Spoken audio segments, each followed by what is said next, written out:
दोस्तों YouTube math मस्ती channel में आपका स्वागत है और मैं अनिल कुमार पांडे। बिल्कुल दोस्तों, जैसा कि आप जानते हैं कि मैं आपके लिए इस चैनल में जीके जीएस के संदर्भ में वीडियो बनाता हूं और आपके लिए वीडियो लेकर आता हूं। और अभी बहुत ही महत्वपूर्ण, चूंकि रेलवे एनटीपीसी, बिल्कुल आप सभी लोग एनटीपीसी के लिए बहुत ज़्यादा मात्रा में वैकेंसियां आई हैं और एनटीपीसी है अभी सामने में, आपको ग्रुप डी की भी वैकेंसी आई हैं और भी बहुत सारी वैकेंसियां आई हुई हैं और सभी के लिए आप पूरे तरीके से आप समर्पित हैं, लगे हुए हैं। कहीं ना कहीं कुछ कमी हमारे तरफ से हो रही है जो मैं समय से वीडियो नहीं दे पा रहा हूं, तो इसके लिए खेद है, लेकिन हमारा पूरा प्रयास होता है कि मैं समय से वीडियो दूं और जो भी मुझे अवसर मिलते हैं मैं उस अवसर में आपके लिए वीडियो बनाता हूं और महत्वपूर्ण प्रश्न जो परीक्षाओं में पूछे जाते हैं उसको लेकर आता हूं।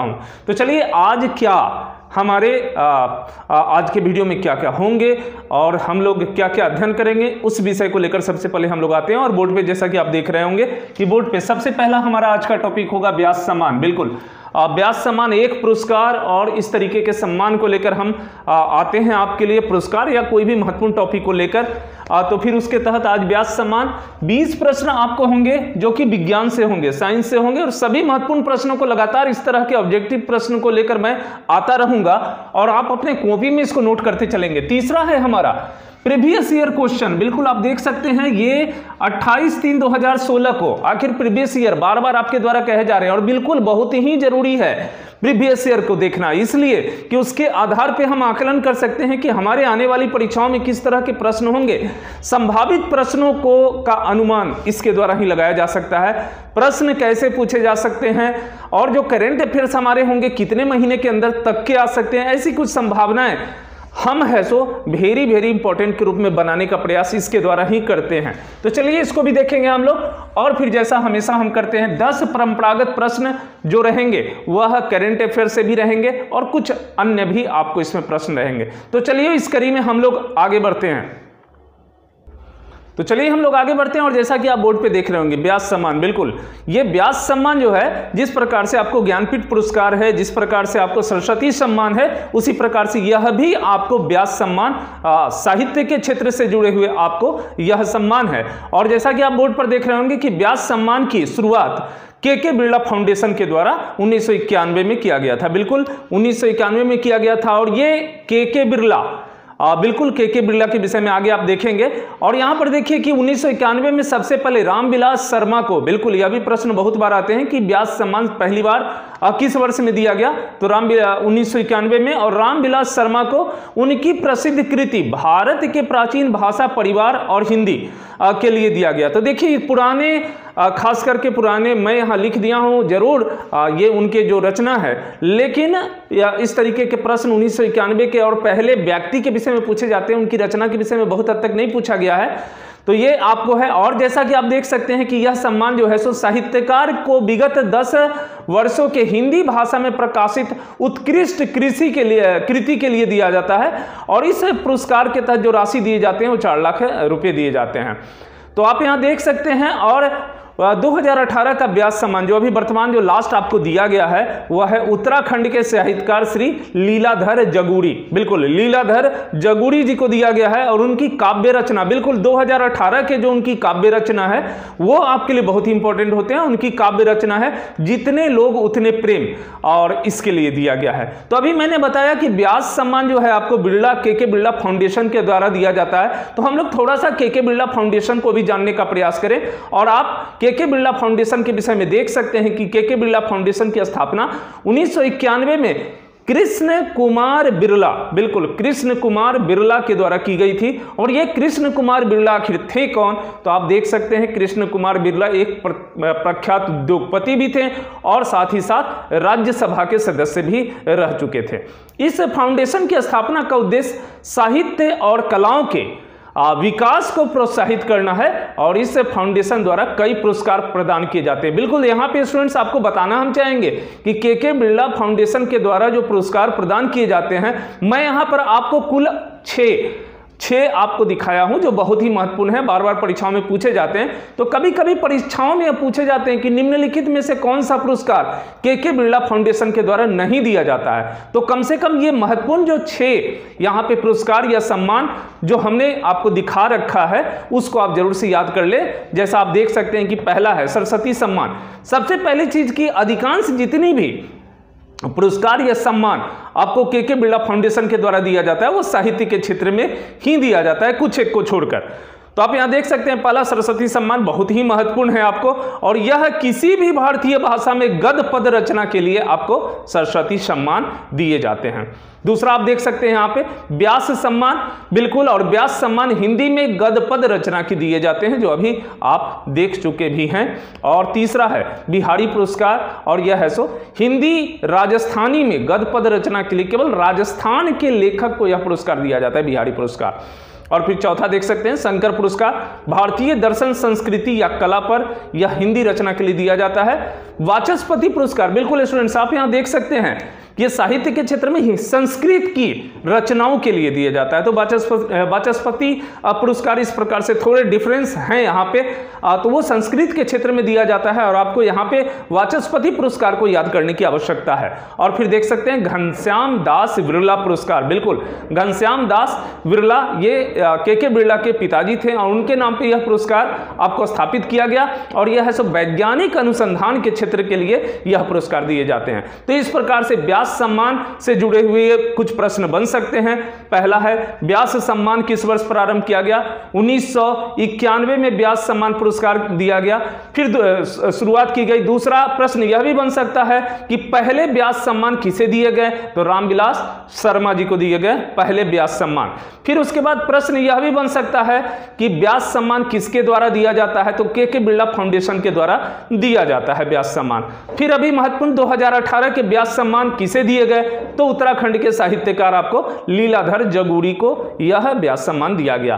किस उनके काव्य रचना के लिए दिया गया? तो जितने लोग उतने प्रेम, यह आपको दिया गया। फिर हम लोग वो 6 खास करके जो उनके द्वारा के बिरला फाउंडेशन के द्वारा जो 6 क्षेत्रों में आपको दिए जाते हैं, 6 नहीं है उससे अधिक भी हैं, लेकिन महत्वपूर्ण जो 6 हैं उसकी चर्चा मैंने यहाँ पर कर रखी है।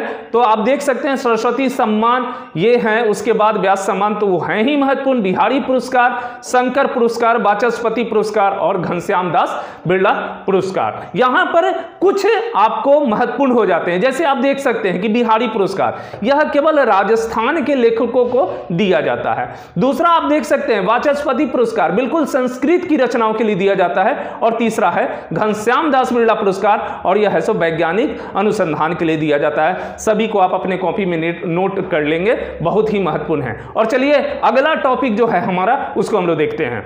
सभी उन नए स्टूडेंट्सों को जो मुझे आज पहली बार देख रहे हैं या फिर मेरे विषय में एक नई पहचान जान रहे हैं, तो फिर मैं बताना चाहता हूं, क्योंकि मेरे टी शर्ट को आप देख रहे होंगे और टी शर्ट में कुछ लिखे हुए हैं, बिल्कुल अनअकैडमी लिखे हुए हैं। तो जैसा कि बहुत सारे लोगों को जो पुराने स्टूडेंट्स हैं वो जानते हैं कि मैं अनअकैडमी का वेरीफाइड एजुकेटर हूँ। वहाँ पर बहुत सारे आपके लिए NTPC रेलवे के लिए बहुत सारे वहाँ कोर्स को मैंने बना रखा है, और प्रतिदिन वहाँ पर बहुत सारे लेसन को डाल रहा हूँ जो बहुत ही आपके लिए उपयोगी हैं, और काफ़ी आप लोग उसके तारीफ भी करते हैं। तो बिल्कुल आप सभी स्टूडेंट्स जो नए स्टूडेंट्स हैं नहीं जानते अनअकैडमी को, तो वहां पर जाएं। सबसे पहला काम करें, प्ले स्टोर में जाएं, प्ले स्टोर में अनअकैडमी लर्नर लिखेंगे, अनअकैडमी लर्नर लिखेंगे तो वो एप्लीकेशन आपको इंस्टॉल हो जाएगा। इंस्टॉल आप करने के बाद वहां सर्च में जाकर अनिल कुमार पांडे बिल्कुल मेरे नाम को लिखेंगे तो आपको यहां बोर्ड पे ये आपको दिख जाएंगे वहां पे। और सबसे पहला काम करेंगे, जो हरे बटन है फॉलो बटन है उसको आप प्रेस कर देंगे, दबा देंगे, और उसके बाद वहां मेरे बहुत सारे वहां पे कोर्स NTPC रेलवे एग्जाम के लिए आपको मिलेंगे, और आपकी तैयारी के लिए काफी वहां पे लाभप्रद है। वैसे मैं एक चीज यहां पर यह भी बता दूं कि मैं आपके डिस्क्रिप्शन में उस संदर्भ में लिंक भी डाल रहा हूं, उसके द्वारा भी आप वहां पे इंस्टॉल कर सकते हैं और उसका लाभ अपनी तैयारी में भरपूर लाभ उठाइए। तो चलिए हम लोग आगे बढ़ते हैं। तो चलिए स्टूडेंट्स, जैसा कि आप बोर्ड पे देख रहे हैं और यहां पर जो मैं 20 प्रश्नों को लेकर आया हूं, यह त्वरित गति में यह प्रश्न मैं करूंगा, केवल क्वेश्चन आंसर करूंगा। चूंकि मैं इसका विश्लेषण डिटेल्स में करूंगा तो काफी समय लग जाएंगे और शायद इतने कम समय में इतने प्रश्नों को कवर नहीं किया जा सकता है। तो आप जैसा कि देख सकते हैं कि मैं एक एक दो करके ऐसा टॉपिक ला रहा हूं जिसमें ये सभी कवर किए जा सकते हैं। तो मैं कभी कोशिका के संदर्भ में भी एक टॉपिक लाऊंगा और कोशिका से जुड़े हुए हर एक पहलू को वहां पर उसकी भी चर्चा करूंगा। होगा। तो सबसे पहले क्वेश्चन नंबर 1 में आएंगे। क्वेश्चन नंबर 1 देखिए, कोशिकीय श्वसन का सक्रिय स्थल कौन सा है? बिल्कुल, कोशिकीय श्वसन का सक्रिय स्थल कौन सा है? तो कोशिका संरचना को आप देखिएगा तो वहां पे माइटोकॉन्ड्रिया आपको उसके कोशिकीय अंगक हैं, बहुत ही महत्वपूर्ण अंगक हैं, और वह है सो कोशिकीय श्वसन का वह सक्रिय स्थल है, तो यहां पर माइटोकॉन्ड्रिया। दूसरे नंबर आते हैं, कोशिका का ऊर्जागृह किसे कहा जाता है? बहुत बार परीक्षाओं में पूछे गए हैं, बड़े ही महत्वपूर्ण आपको प्रश्न है। और माइटोकॉन्ड्रिया, बिल्कुल, कोशिका का ऊर्जागृह या पावर हाउस ऑफ सेल के नाम से भी यह जाने जाते हैं, माइटोकॉन्ड्रिया। तीसरा क्वेश्चन, कोशिका में प्रोटीन संश्लेषण कहां होता है? बिल्कुल, राइबोसोम, कोशिकीय अंगक, यह भी सभी यह कोशिका के अंदर कोशिकांग हैं और कोशिका के महत्वपूर्ण आपको पार्ट में है, और यह जो है सो राइबोसोम है, वहां पे आपको प्रोटीन का संश्लेषण होता है। क्वेश्चन नंबर 4, कोशिका की आत्महत्या की थैली किसे कहा जाता है? बड़े सभी महत्वपूर्ण प्रश्न है। और लाइसोसोम को, यह खुद को पचा लेता है, और इसमें कुछ ऐसे तत्व होते हैं जो पाचन क्रिया के क्रम में बाहर से आने वाले अवांछित पदार्थों के पचाने के क्रम में यह कभी कभी खुद को पचा लेता है और खुद को भी यह समाप्त कर लेता है, और इसलिए इसे कोशिका की आत्महत्या की थैली के नाम से भी जाना जाता है। क्वेश्चन नंबर 5, किसकी उपस्थिति पादप कोशिका एवं जंतु जंतु को कोशिका में भिन्नता प्रदान करती है? बिल्कुल, आप जानते हैं कि कोशिका दो तरह के होते हैं, पादप कोशिका और जंतु कोशिका, और यहां पर दोनों में भिन्नता प्रदान। तो सबसे महत्वपूर्ण है कोशिका भित्ति। अगर उसकी संरचना को आप कभी देखेंगे तो फिर वहां देख सकते हैं कि कोशिका जो पादप कोशिका की संरचना है और जंतु कोशिका की संरचना में सबसे महत्वपूर्ण अंतर होता है वो बाहरी दीवार, अर्थात वो कोशिका भित्ति जो होते हैं, जो कहीं ना कहीं पादप कोशिका को एक ठोस आवरण बाहर से प्रदान करते हैं, और जंतु कोशिका में वो नहीं पाए जाते हैं। तो एक महत्वपूर्ण हो गया कोशिका भित्ति का होना, और दूसरा है लवक। बिल्कुल, पादप कोशिका में लवक पाए जाते हैं, और वह लवक जो हरित लवक या फिर आपको क्लोरोफिल के नाम से जाने जाते हैं, या फिर आपको है सो क्लोरोप्लास्ट के नाम से भी जाने जाते हैं। तो ये लवक उसको भिन्नता जंतु कोशिका और पादप कोशिका में भिन्नता प्रदान करता है। चलिए क्वेश्चन नंबर 6 में आते हैं। क्वेश्चन नंबर 6, मानव शरीर की सबसे बड़ी अंतःस्रावी ग्रंथि कौन सी है? बिल्कुल, अंतःस्रावी ग्रंथि। बाह्यस्रावी, अंतःस्रावी, दो प्रकार की ग्रंथियां हमारे शरीर में पाई जाती है, और इनकी अलग अलग भूमिका है। और सबसे बड़ी अंतःस्रावी ग्रंथि आपको आवटी अर्थात थायराइड ग्रंथि जो है वो होते हैं आपको। तो यहां ध्यान दीजिएगा, सबसे बड़ी अंतःस्रावी ग्रंथि, अगर केवल ग्रंथि की बात होती तो फिर लीवर अर्थात यकृत होते, तो यहां पर अंतःस्रावी ग्रंथि आपको थायराइड है यहाँ पे। और फिर एक प्रश्न इसमें और भी बहुत महत्वपूर्ण बनते हैं, चलिए हम इसकी चर्चा कर ही लेते हैं कि कौन सी ग्रंथि अंतःस्रावी ग्रंथि भी है और बाह्य स्रावी ग्रंथि भी है। तो वो है सो पैनक्रियाज अर्थात अग्नाशय ग्रंथि जो है वह आपको दोनों तरह की वह ग्रंथियां आपको होती है। चलिए क्वेश्चन नंबर 7 में आते हैं। देखिएगा बोर्ड पे क्वेश्चन नंबर 7, मनुष्य के जीवन काल में कितने दांत 2 बार विकसित होते हैं? बिल्कुल, 2 बार विकसित होते हैं, 20 दांत। आप जैसा कि देखते होंगे बचपन में हमारे दांत टूट के गिरते हैं, या बच्चों में टूट के दोबारे जो दांत निकलते हैं वो सभी दांत नए दांत होते हैं, और उनका 2 बार आपको विकसित होता है। तो वह 20 दांत ऐसे हैं जो 2 बार विकसित होते हैं। क्वेश्चन नंबर 8, केंचुआ के हृदय में कक्षों की संख्या कितनी है? हृदय कक्षों की संख्या कितनी है? तो 4। बिल्कुल, बहुत बार परीक्षाओं में पूछे गए हैं, तो 4 होते हैं। क्वेश्चन नंबर 9, रक्त में ग्लूकोज की कमी के कारण कौन सा रोग हो जाता है? बिल्कुल, हाइपोग्लाइसेमिया। हाइपोग्लाइसेमिया रक्त की कमी के कारण, और व्यक्ति को चक्कर आ जाते हैं, पसीने चलने लगते हैं, और बहुत से व्यक्तियों को इससे मृत्यु भी हो जाने की संभावना होती है। तो यह काफी घातक है। और जैसा कि आप जानते हैं कि इंसुलिन की कमी हो जाने के कारण यह सभी परेशानियां उत्पन्न होती है, जो हमारे ब्लड में इंसुलिन का कमी हो जाता है, और पैनक्रियाज के द्वारा वह इंसुलिन स्रावित होता है। तो यहां पर हाइपोग्लाइसेमिया ग्लूकोज की कमी के कारण हो जाते हैं। और अगला क्वेश्चन है क्वेश्चन नंबर 10, मनुष्य की श्रव्यता की सीमा क्या है? अर्थात किस सुनने की क्षमता कहां से किस हद से कहां तक होती है? तो यहां पर 20 हर्ट्ज से लेकर 20,000 HZ तक आपको उसकी श्रव्य सीमा है, और इसको जरूर से याद कर लेंगे। अगला क्वेश्चन है क्वेश्चन नंबर 11, DPT का टीका बच्चों में किन रोगों के लिए लगाया जाता है? बिल्कुल, DPT कंफ्यूजन होते हैं, क्योंकि आप याद कुछ कर लेते हैं और वहां कुछ हो जाता है। तो बिल्कुल, डिप्थेरिया हुपिंग कफ और टिटनेस, बिल्कुल डीपीटी। ज्यादातर होता क्या है, वो ऑप्शन में पोलियो डाल दिए जाते हैं और पी से आप पोलियो कर लेते हैं, तो यहां पर हो जाएंगे हुपिंग कफ, बिल्कुल हुपिंग कफ और टेटनेस। तो 11 के आपको डिप्थेरिया, हुपिंग कफ एवं टेटनेस हो जाते हैं। और अगले प्रश्न है आपको 12 नंबर, किन तरंगों की सहायता से चमगादड़ रात में सुरक्षित उड़ते हैं? बिल्कुल ये बड़े ही महत्वपूर्ण प्रश्न है, बार बार परीक्षाओं में पूछे गए हैं और उससे अपने वह शिकार को भी पकड़ते हैं, और वह है अल्ट्रासोनिक अर्थात प्रश्रव्य तरंगों की सहायता से चमगादड़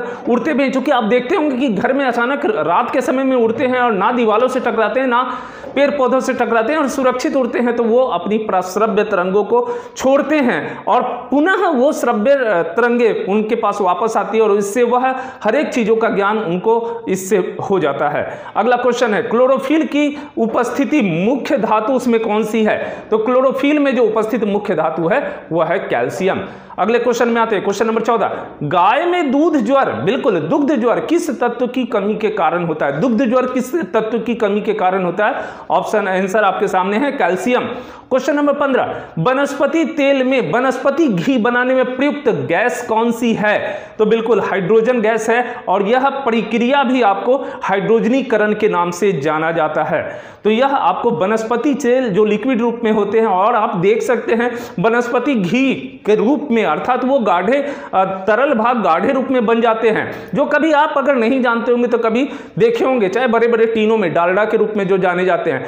ये प्रक्रिया तेलों को जो है सो उस घने रूप में परिवर्तित करने की क्रिया हाइड्रोजनीकरण प्रक्रिया कहलाती है और यह जो है सो हाइड्रोजन गैस से बनते हैं। और अगला क्वेश्चन नंबर 16, मानव शरीर में सबसे बड़ी ग्रंथि कौन सी है? मैं अभी थोड़ी देर पहले बताया, वो सबसे बड़ी ग्रंथि लीवर अर्थात यकृत ग्रंथि है। क्वेश्चन नंबर 17, जीवाश्मों की आयु ज्ञात करने के लिए किस विधि को अपनाया जाता है? बिल्कुल बहुत बार ये परीक्षाओं में पूछे गए हैं, कार्बन डेटिंग विधि। बिल्कुल ये कार्बन डेटिंग विधि के द्वारा जीवाश्म अर्थात पुराने वैसे जो भी कुछ आप समझ सकते हैं कि डायनासोर की भी जानकारी, आखिर इतने करोड़ वर्ष पहले की जानकारी किस प्रकार से हुई, तो ये सभी प्रक्रिया आपको कार्बन डेटिंग विधि के द्वारा जांचे जाते हैं, बताए जाते हैं। क्वेश्चन नंबर 18, किस अंग के सही ढंग से कार्य नहीं करने पर डायलिसिस किया जाता है? बिल्कुल वृक्क, जिसे किडनी कहते हैं हम लोग, जिसे गुर्दे के नाम से भी हम लोग जानते हैं, अगर वह सही रूप से कार्य नहीं करे तो फिर व्यक्ति की मृत्यु भी हो जाती है। और फिर हमारे रक्त के साफ करने की प्रक्रिया डायलिसिस के द्वारा ही,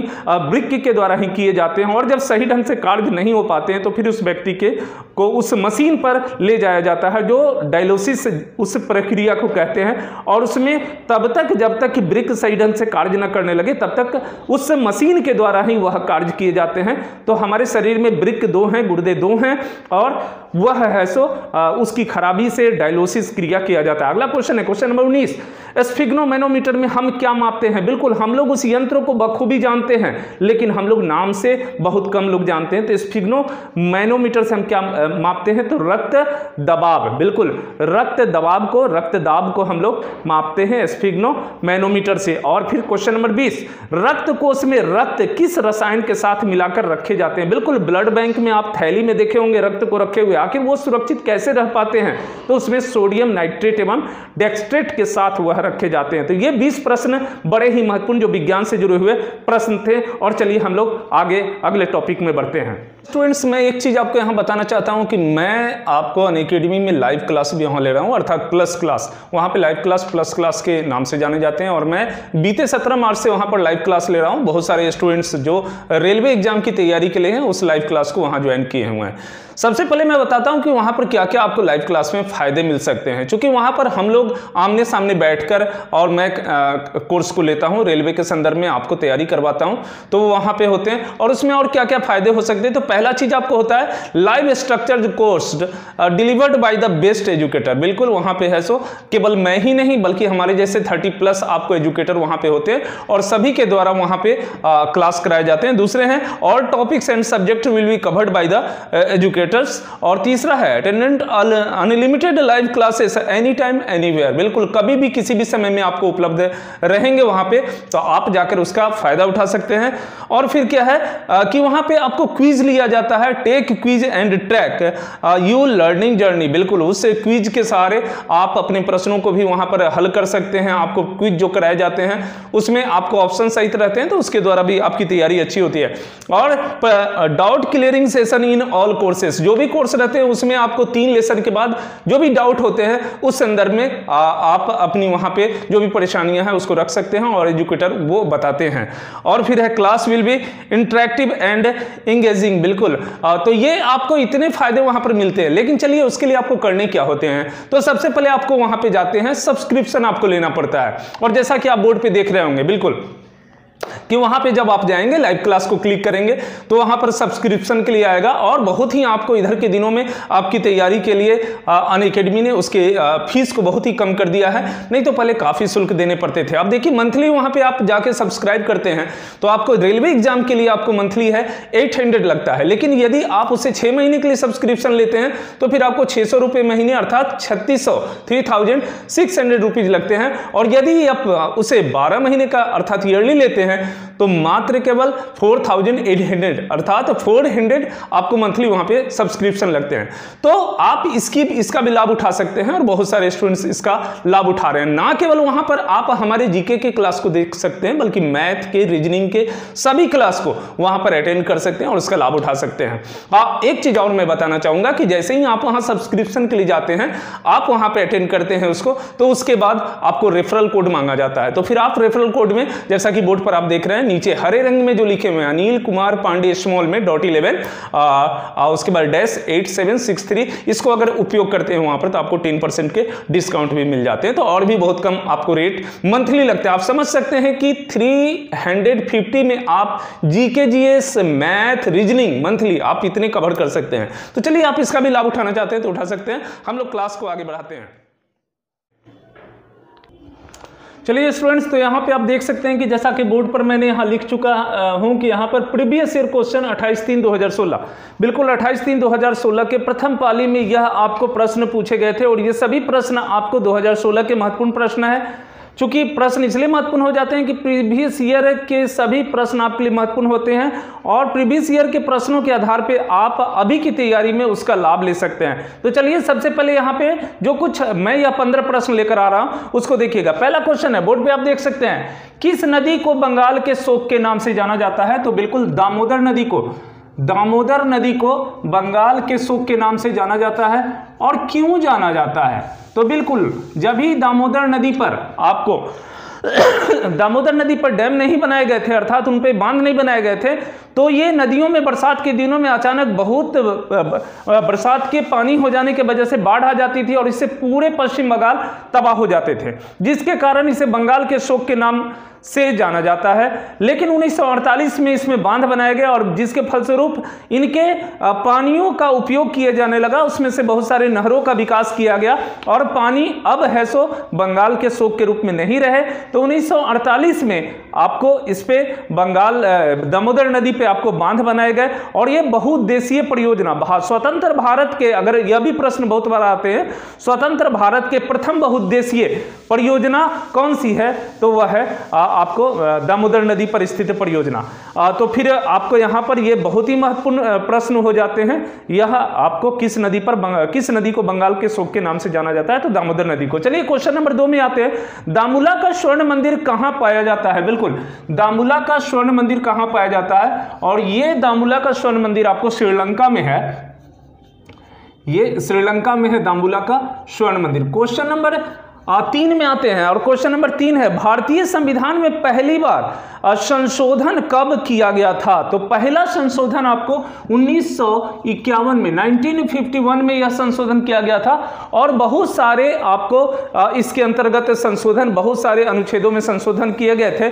लेकिन महत्वपूर्ण आपको इसमें 9वीं अनुसूची में जो आपको है सो भूमि सुधार जो नियम लाए गए थे वह महत्वपूर्ण था, अर्थात जमींदारी प्रथा का उन्मूलन कर इसमें जो है सो वैधानिकता प्रदान की गई थी और जमीनों को है सो जमीनों पर जो मालिकाना हक उनके थे उससे उन्हें वहां से वंचित किया गया था और किसानों को उनके हक दिए गए थे। और यह जो है सो इस वैधानिकता अर्थात इस भूमि सुधार कानून को है सो अनुच्छेद 300 आपको 31 ख में इस पर जो है सो यह भी कहा गया था कि इसको न्यायालय में चुनौती नहीं दी जा सकती है। तो महत्वपूर्ण आपको अनुच्छेद 31A और 31B आपको अनुसूची 9 संविधान की अनुसूची 9 में अंकित किए गए थे। ये काफी महत्वपूर्ण है। वैसे आपको बहुत सारे अनुच्छेदों में संशोधन इसके तहत 1951 में किए गए थे। चलिए अगले प्रश्न में आते हैं। क्वेश्चन नंबर 4 है, भारत की आजादी के लड़ाई के दौरान करो या मरो का नारा दिया गया था। बिल्कुल ये सभी प्रीवियस ईयर के प्रश्न हैं। और जैसा कि आप जानते हैं कि आपको 1942 के भारत छोड़ो आंदोलन में महात्मा गांधी के द्वारा करो या मरो का नारा दिया गया था। 1942 के भारत छोड़ो आंदोलन में यह नारा दिया गया था महात्मा गांधी के द्वारा, डू एंड डाई, और आंदोलन में दिया गया था डू एंड डाई का नारा, और यह महात्मा गांधी के द्वारा दिया गया था। परीक्षाओं में यह भी बहुत बार पूछे जाते हैं। क्वेश्चन नंबर 5 में आते हैं और क्वेश्चन नंबर 5 को आप देखेंगे। क्वेश्चन नंबर 5 है, कुचिपुड़ी नृत्य शैली का प्रारंभ भारत के किस भाग में हुआ था। तो कुचिपुड़ी नृत्य का आंध्र प्रदेश में हुआ था, आंध्र प्रदेश में। और आप बहुत बार यहाँ कंफ्यूज कर जाते हैं, चूंकि कथकली और कुचिपुड़ी में आप कंफ्यूज करते हैं। तो कथकली केरल का आपको वहां का लोक नृत्य है और यह है आंध्र प्रदेश। तो यहां पर बिल्कुल कुचिपुड़ी आंध्र प्रदेश में। क्वेश्चन नंबर 6 में आते हैं और क्वेश्चन नंबर 6 है, सम्राट अशोक किसके उत्तराधिकारी थे। तो ये आपको बिंदुसार के उत्तराधिकारी थे, और बिंदुसार मौर्य वंश के शासक थे और सम्राट अशोक भी मौर्य वंश के महान शासकों में से एक थे। तो बिंदुसार। और क्वेश्चन नंबर 7, यदि एक तरंग की आवृत्ति बढ़ती है तो इसके तरंग दैर्घ्य पर क्या असर होता है। तो बिल्कुल उस पर असर कम हो जाता है, तरंग दैर्घ्य पर असर कम हो जाता है। तो कम हो जाता है, तरंग दैर्घ्य कम हो जाता है, तरंग दैर्घ्य की स्थिति यहां पर कम हो जाता है। और चलिए क्वेश्चन नंबर हम लोग 8 में बढ़ते हैं और क्वेश्चन नंबर 8 को देखेंगे।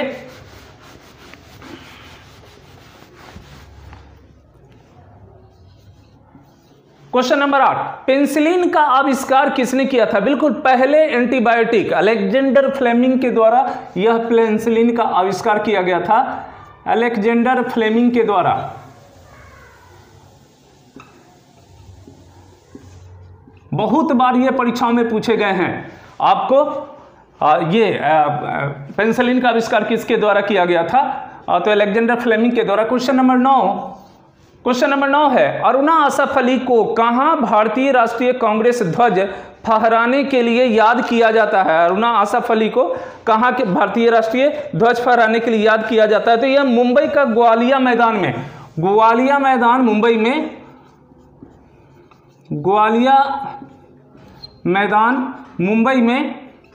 और ये भारत छोड़ो आंदोलन के क्रम में इनके द्वारा फहराया गया था, भारतीय राष्ट्रीय कांग्रेस का ध्वज फहराया गया था। और इस समय में भारत छोड़ो आंदोलन के इस समय तक सभी चोटी के नेता गिरफ्तार कर लिए गए थे और अरुणा असफ अली भूमिगत होकर है सो पूरे तरीके से कमान को संभाली हुई थी। तो ये। और फिर क्वेश्चन नंबर 10 में आइए और क्वेश्चन नंबर 10 है, विश्व क्षय रोग दिवस कब मनाया जाता है। विश्व क्षय रोग दिवस कब मनाया जाता है। तो ये आपको मनाया जाता है 24 मार्च को। 24 मार्च को आप जानते हैं कि यह एक संक्रामक और भयानक बीमारी है और जिसके द्वारा है सो बहुत सारे लोग संक्रमित होकर मृत्यु को प्राप्त कर रहे थे। उस समय में इस पर पूरे ध्यान केंद्रित किया गया और उसके बाद टीबी को रोकने के लिए बहुत सारी दवाइयाँ औषधियाँ बनाई गई और इस पर पूरे तरीके से ध्यान केंद्रित किया गया।